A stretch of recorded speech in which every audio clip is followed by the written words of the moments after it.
প্রিয় বন্ধুরা, এই বছরই আরো একটা গণ অভ্যুত্থান আপনারা দেখতে পারবেন।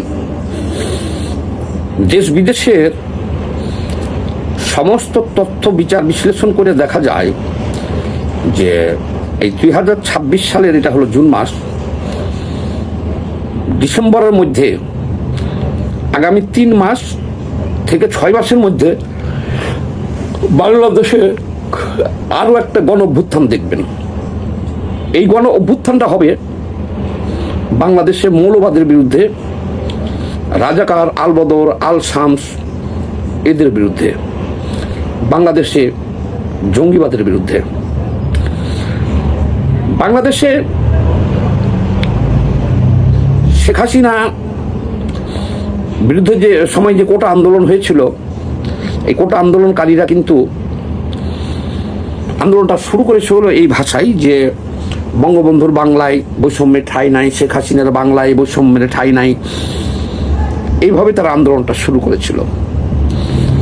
ঠিক আছে, কিন্তু বাংলাদেশের জনগণ কিন্তু এটা জানতো না যে এরা সব হলো রাজাকারের বাচ্চা। এরা সব রাজাকারের বাচ্চা, যে দেশবাসী আন্দোলন করেছিল কি জন্যে? গণতন্ত্রের জন্য, ভোটের জন্য। কিন্তু অভ্যুত্থানের পরে তারা আইসা বলল কি যে তারা 71কে ডিলিট করে দিব। বিশ্ব হারামজাদা ডক্টর ইউনূস, দুর্ভাগ্য আমাদের যে তার বয়সটা একটু বেশি, হয়তোবা তার বিচার আমরা দেখা করার আগেই সে মরে যেতে পারে না, এটাই আফসোস। কিন্তু বিচার একদিন তার বাংলার মাটিতে হবে। সে ইন্টারিম গভর্নমেন্ট, সে রাষ্ট্রীয় ক্ষমতায় আসছে, মানে সে একজন তত্ত্বাবধায়ক সরকার। সে নির্বাচন দিবে, 3 মাসের মধ্যে নির্বাচন দিয়ে সে চলে যাবে। এই তো, সে রাষ্ট্রীয় ক্ষমতায় আসে, 3 মাসের মধ্যে নির্বাচন দিয়ে চলে যাবে। কিন্তু সে 18 মাস নির্বাচন দেয় নাই, এবং সে সর্বোচ্চ চেষ্টা করছে যে যতদিন বাচ্চা থাকবে সে কোনো নির্বাচন দিবে না। এরকম সর্বোচ্চ চেষ্টা কিন্তু সে করেছিল। দেশ বিদেশের চাপে পড়ে বাধ্য হয়েছে নির্বাচন দিতে, এবং সে এই দেশটাতে আফগানি শাসন চালু করতে চাইছিল। আপনারা দেখেছেন তার আমলে বহুত হত্যা, মুক্তিযুদ্ধের সপক্ষের যত ভাস্কর্য ছিল, মূর্তি ছিল, 7 জন বীরশ্রেষ্ঠের যে ভাস্কর্যগুলো ছিল, এগুলো সবকে ভেঙে ফেলা হয়েছে। এদেশের মাজার প্রায় ভেঙে ফেলা হয়েছে, বাউল গান বন্ধ করে দেওয়া হয়েছে, যাত্রা, সিনেমা, নাটক সব বন্ধ করে দেওয়া হয়েছে। সে মবক্রেসি চালু করেছে, সংখ্যালঘুদের উপরে নির্যাতন চালিয়েছে, মব সৃষ্টি করে কব্বর থেকে মানুষকে তুলে পুড়িয়েছে। প্রথম আলো, ডেইলি স্টার সহ বিভিন্ন প্রতিষ্ঠানে আগুন দিয়েছে, 32 নম্বর ভাঙচুর করেছে, বঙ্গবন্ধুর স্মৃতি পরিচিত বাংলাদেশের স্বাধীনতার সাথে জড়িত সেই 32 নম্বর ভেঙে ফেলছে, এবং সারা দেশে সংখ্যালঘুদের উপর তো নির্যাতন হয়েছেই, আগুনে পুড়িয়ে মানুষকে হত্যা করা হয়েছে। আচ্ছা, মুক্তিযোদ্ধাদের গলায় জুতার মালা দেওয়া হয়েছে। সব মিলিয়ে রাজাকারদের জয় জয়কার শুরু হয়েছে 5ই আগস্টের পরে। রাজাকার, আল বদর, আল শামস এদের উত্তরসূরি এবং পাকিস্তানপন্থী এবং আফগানপন্থীরা 18 মাস ধরে দেশটাকে একটা জঙ্গি দেশ হিসাবে বিশ্বের দরবারে প্রতিষ্ঠিত করাইছে, যেখানে সব ধরনের সংস্কৃতি, আমাদের ঐতিহ্য বন্ধ করে দেওয়া হয়েছে। ডক্টর ইউনূস নিজে হুকুম দিয়ে মবকৃষি করাইছে, মানুষকে হত্যা করেছে। এখন বাংলাদেশের জনগণ দেখেছে যে 18 মাসে এই যে বৈষম্য বিরোধী ছাত্র আন্দোলন, জামাত শিবিরকে সাথে নিয়ে ডক্টর ইউনূস এদেশে ব্যাপকভাবে লুটপাট করেছে, খুন, হত্যা, ধর্ষণ, এগুলো তো বললামই। এবং আজীবনের জন্য ক্ষমতায় থাকার জন্যে সে মনে করেন আমেরিকা থেকে, ইউরোপ থেকে, সিঙ্গাপুর থেকে, বিভিন্ন স্থান থেকে তার যেগুলো দালাল আছে সেগুলো সবকে এক জায়গাতে করে সরকারের নিয়েছিল, নিয়া দেদারসে ডক্টর ইউনূসের খতিয়ান আমাদের কাছে আছে। হাজার হাজার কোটি টাকা প্রকাশ্য লুটপাট চালিয়েছে। কত টাকা? হাজার হাজার কোটি টাকা লুটপাট চালিয়েছে। খালি ও না, বৈষম্যবিরোধী ছাত্র আন্দোলনের যে সমস্ত ছেলেপিলেগুলো রাস্তায় না খেয়ে ঘুরতো, তারাও এখন পাজেরও চালায়, শত শত কোটি টাকার মালিক। লাখ লাখ শ্রমিক বেকার হয়ে গেছে গার্মেন্টসের। এদের চাঁদাবাজির কারণে বহুত গার্মেন্টস বন্ধ হয়ে গেছে। এই বৈষম্য বিরোধী ছাত্র আন্দোলনের একটা থানা পর্যায়ের মালিক ও কোটি কোটি টাকার মালিক হয়ে গেছে। যে হান্নান মাসুদ নিজেই বলছিল যে তার বাপ মাদ্রাসায় চাকরি করে, গ্রামের সবচেয়ে দরিদ্র ব্যক্তিটা, সে এখন অত্র এলাকার সবচেয়ে বড় বাড়ির মালিক, গাড়ির মালিক হয়ে গেছে। এই গতকালকে একটা সংবাদ বেরিয়েছে যে ইউনূসের আমলে 1 বছরে সুইস ব্যাংকে 41% টাকা বাংলাদেশিরা বেশি জমা দিচ্ছে। অন্যান্য হাসিনার আমলের চাইতেও 41% বেশি টাকা জমা হয়েছে। তাইলে এই সময়ে টাকা কে পাচার করেছে? এখন তো শেখ হাসিনা নাই, শেখ হাসিনার কোনো লোকজন নাই, তাইলে এই পাচারটা কে করেছে? এই পাচারটা করেছে এই বৈষম্য বিরোধী ডক্টর ইউনূসের নেতৃত্বে এরা এই পাচার করছে। সেই কারণেই যে ডক্টর ইউনূসকে তো কেউ দায়িত্ব দেয় নাই যে সংস্কার করার। সে সংস্কার নামে খেলাধুলা কইরা ক্ষমতাটা দেশ বিরোধী জঙ্গিদের হাতে তুলে দেওয়ার পায়তারা করছিল সে। তার কারণে আজ ৭৭ জন সংসদ সদস্য আছে জঙ্গি জামাত শিবিরের। এরা হলো দেশ বিরোধী রাজাকার, আলবদর, আল শামস, যারা বাংলাদেশের স্বাধীনতায় বিশ্বাস করে না। এরকম ৭৭ জন সংসদ জামাতের জঙ্গি সংসদ এখন জাতীয় সংসদে আছে। এই জামাতের আমির আরো 3বার এমপি ইলেকশন করছে, সববার জামানত বাজেয়াপ্ত হয়েছে। এবার কারো যে এনসিপি 6 জন সদস্য হয়েছে, একজনও পাস করতে পারতো না।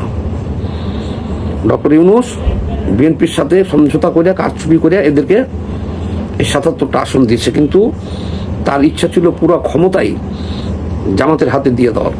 জনগণের চাপে, দেশ বিদেশির চাপে সেটা কিন্তু পারে নাই, কিন্তু অকাম তো করেই দিছে। ৭৭ জন জঙ্গি জামাত শিবিরের ৭৭ জন জঙ্গি জামাত শিবিরের সংসদে কিন্তু সে বসেই দিছে অলরেডি, তাই না? তাহলে এখন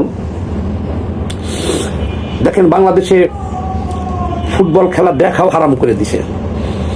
ফুটবল খেলা দেখা হারাম বাংলাদেশে। তারপরে বাউল গান শোনা হারাম, নাচ গান, সিনেমা, নাটক, শিক্ষা, সংস্কৃতি সব হারাম করে দিয়েছে বাংলাদেশে। এটা অলিখিত। দেখেন এই যে এখন বিশ্বকাপ খেলা হইতেছে, প্রতি বছর অসংখ্য নিজ নিজ দলের, ব্রাজিল, আর্জেন্টিনা এবং বিভিন্ন দলের পতাকা টাঙাইতো।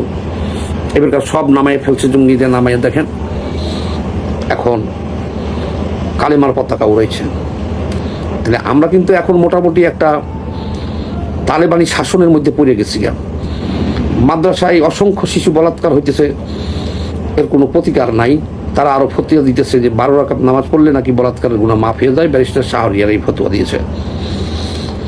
জামাতের এক নেতা ধর্ষণ করে আর বেটির পেট বাঁধিয়ে ফেলছে। জামাতে ঘোষণা দিচ্ছে যে এটা আল্লাহ রাসূলরা করতো, নবীরাও করতো, সাহাবারাও করতো, এটা তেমন কোনো অপরাধ না।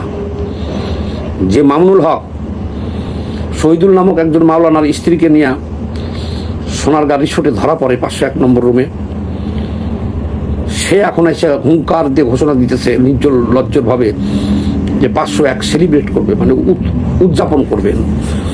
তার যদি কোনো লজ্জা শরম থাকতো, অনলাইনে সারা বিশ্বের লোক দেখছে যে সে আরেক বেটার বউ নিয়ে যে ওখানে অকাম করতে যে ধরা পড়ছে, সে এখন জোর গলায় বলতেছে সে এটা উদযাপন করব। আচ্ছা, এইসবের কারণ কি? এইসবের কারণ হলো কি, যে দেখেন এরা শিশু বলাৎকার করে ধরা পড়লেও হাসে, এদের মাথার চুল কাইটা দিলেও হাসে, এদের গলায় জুতার মালা পরাইয়া দিলেও হাসে, এরা নারী নিয়ে ধরা পড়লেও হাসে, এদের যদি জেল হয়ে যায় তাও হাসে, এদের মৃত্যুদণ্ড হয়ে গেলেও তাও হাসে। এরা হলো এই ভয়াবহ জঙ্গি। এরা, এদের লজ্জা, মান, সম্মান কোনো কিছু নাই। তাহলে বাংলাদেশের মুক্তিযুদ্ধের সপক্ষের শক্তি যারা, তারা চেয়েছিল, দেশবাসী সবাই আন্দোলন করেছিল গণতন্ত্রের জন্য, যে শেখ হাসিনা উৎখাত হবে, দেশে গণতন্ত্র আসবে, কিন্তু দেশ যে তালেবান হবে, তালেবানি শাসন কায়েম হবে, দেশ পাকিস্তান হবে, জঙ্গিবাদ ভরপুর হবে, দেশের সব সংস্কৃতি বন্ধ হয়ে যাবে, এটা তো দেশবাসী চায় নাই। আর এই কারণে দেশবাসী এখন কিন্তু সংগঠিত হইতেছে। বিশেষ করে দেখেন মোসাদ, ইসরায়েলি গোয়েন্দা সংস্থা মোসাদ, তারা ঘোষণা দিচ্ছে যে বাংলাদেশে এখন হামাসের কার্যক্রম চলতেছে। সেনাবাহিনীর একটা ক্লাব আছে, যেখানে রাওয়া ক্লাব, সেখানে দেখলাম বাংলাদেশের যত চিহ্নিত জঙ্গি অপরাধী আছে, পাকিস্তান থেকে আরো অনেকে আসছে, এই রাওয়া ক্লাবটাকে এখন জঙ্গিদের হেডকোয়ার্টার বানানো হয়েছে। কিন্তু যতই বলেন, বাংলাদেশের জনগণ কিন্তু এই বাংলাদেশকে আফগানিস্তান বানানো, আফগানি শাসন কায়েম করা, এই পৃথিবীর সবচেয়ে ঘৃণ্য জাতি বলেন আর শাসন বলেন, সেটা হলো আফগানিস্তান। পৃথিবীর কোন রাষ্ট্রই তাদেরকে স্বীকৃতি দেয় নাই।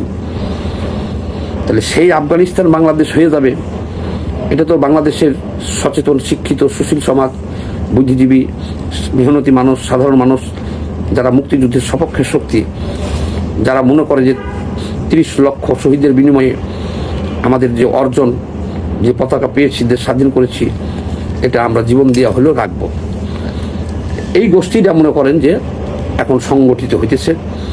এরা যখন দেখতেছে যে যারা বাংলাদেশের স্বীকারই করে না যে বাংলাদেশের অস্তিত্ব, তারা আজ সংসদে 77 জন সংসদে এই ধরনের জঙ্গি যা ঢুকে পড়ছে, তারা এমপি হয়ে গেছে এই ইউনূসের চক্রান্তের ফলে।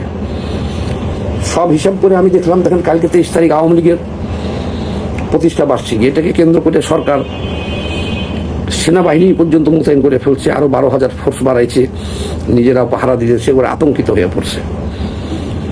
কিন্তু বিএনপির উচিত ছিল, বিএনপিকে আওয়ামী লীগও ভোট দিয়েছে, মুক্তিযুদ্ধের সপক্ষের সকলেই ভোট দিয়েছে, এবং তাদের ভোটেই তারেক রহমান ক্ষমতায় আসছে। আসার পরে সে জঙ্গিদের সাথে আত্মসমর্পণ করছে। এই যে একবারটা মন্দির তৈরি করবো রংপুরে, বন্ধ করে দিতে বাধ্য হয়েছে। তারেক রহমান কিন্তু হস্তক্ষেপ করে না।